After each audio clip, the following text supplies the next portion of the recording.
Gang, what's up? Welcome back to another edition here of Intuitive Angling. And man, I really appreciate everybody taking some time to check the video out. Hope you guys are having a good day.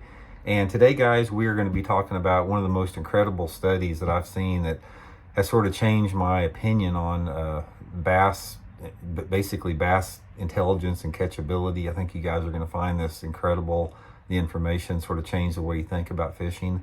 And it was actually a study that was conducted by the scientists at the Illinois Natural History Survey. This was a 20-year study that this particular conclusions came to. So we're going to get into that. So real quick, guys, I just wanted to remind you one thing. I've had quite a few questions about our Fish the Moment lake map breakdowns that aren't on the website. You guys know we've got a bunch of lakes across the country on our website ready for sale. And if they're not on the list, you can book a virtual lesson with me. It doesn't matter if the lake's 100 acres, we can go over it. So you can do that by going to the link I put in the description here of the Fish the Moment lake map breakdowns, give you that information there. Okay, guys, here's what the deal was. This study took over 2 decades to do again, with those scientists from the Illinois Natural History Survey is what they did on this. And what they were doing, they were wanting to determine if the catchability of fish were inherited, basically determine the intelligence of a fish, and if there was much genetic differentiation in different fishes. And what they did over the course of about 2 years, they had this 20-acre lake, and the scientists would fish this lake, and every time they caught a fish, they would tag it, and did this for over 2 years. And at the end of that period, they drained the lake and they live captured all the bass that were in there, and they sorted them out. They took the bass that they had caught that were tagged, and they put them in a separate holding pond, large pond. And then they took the bass that they had not caught that were not tagged and put them in a different pond. And then what they did over the course of the next probably 10 or 15 years or so, they did a selective breeding thing on this, and they basically bred all the fish that they had caught and took their offspring. Same with the other fish. They bred all the fish that had not been caught, took their offspring, and then put them back in other ponds, the fry and the offspring of the original sample group. And what they had found is that the population of fish that had not been caught before, over each generation, they became more difficult to catch, and the catch rates went way down. So, for example, they took the pond that had the non-catchable bass in there that they had not caught. Their offspring exhibited that same behavior, and the overall catch rates, per hour went down with each, succeeding generation, while the catchable basses, remained the same, which gives conclusive evidence basically to the fact that bass intelligence is inherited to a large degree, just like humans or any other thing out there. So given that fact here, I think that, when you look at it as far as the fish that we fish for, we're fishing for those population of fish that are highly catchable.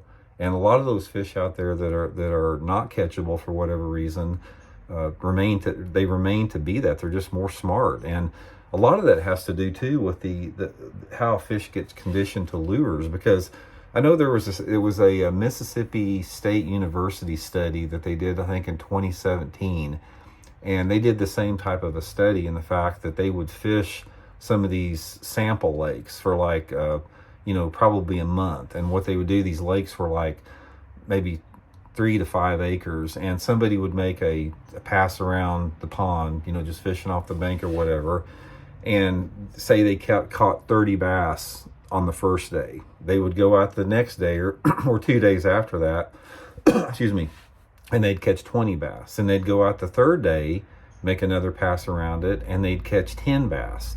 And each succeeding trip around the lake, they caught fewer and fewer bass, even though they changed lures almost a dozen times. So if they went down the first time with a spinnerbait, they'd go back the next time with the crankbait or topwater.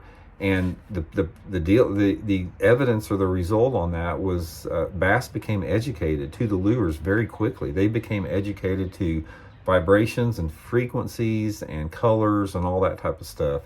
So, that's something just to file away in your memory banks a little bit out there. Bass Bass have more intelligence than what we give them than what we give them credit to.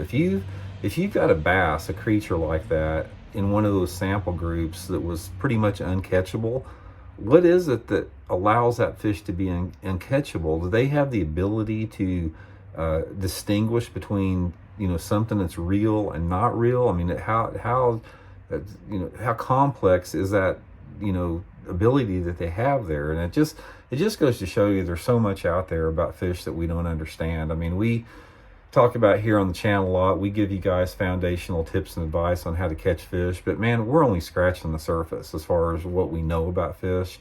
And I don't think that's a bad thing, because if you guys watch my channel a lot, you know that I talk a lot about the mystery and the magic of fishing, you know, the unknown. And I think it needs to remain like that. I really do. I mean, it's like I don't think we need to know everything about the fish. I don't think we need to have this all-knowing understanding about how fish live and how they operate and how they feed. I think that the power of the unknown, I think there's more intrinsic value in that than knowing. It's just like, you know, for example, like up in Alaska, you know, one of the last wilderness we have up there, hopefully they won't freaking allow all the oil drilling up there and destroy the last wilderness we got in this continent. But I don't have to go to Alaska it's like there's a comfort in my mind knowing that wilderness still exists to some extent up there.